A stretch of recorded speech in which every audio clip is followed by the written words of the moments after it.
peut pas se cacher la réalité en face. Il faut que nous reconnaissions quelle est la situation de référence pour pouvoir avancer demain.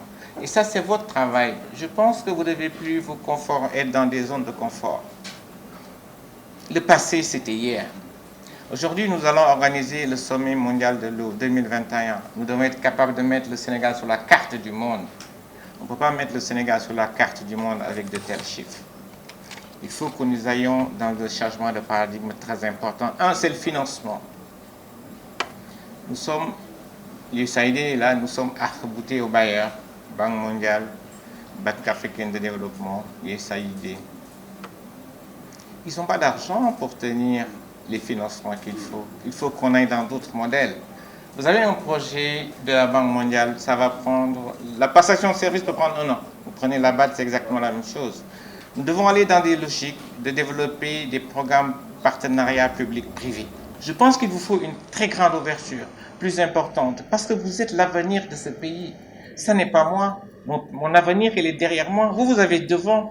Je vous ai parlé des défis démographiques que nous avons aujourd'hui. KMS 3 va se terminer, mais il sera saturé dans 2 ans.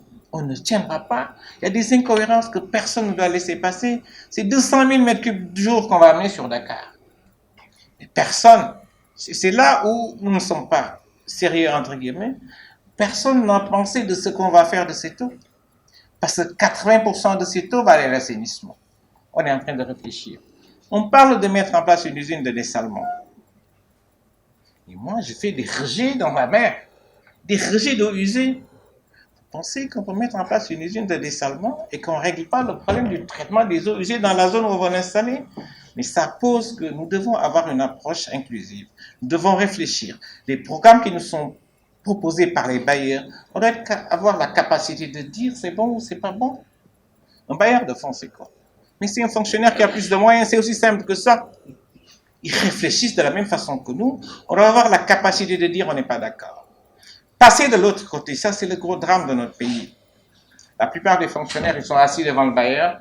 Leur préoccupation, c'est de dire comment je dois faire pour aller à la Banque mondiale, comment je dois faire pour travailler à la BAD. On ne travaille même plus pour nos pays. C'est ça qui est dramatique.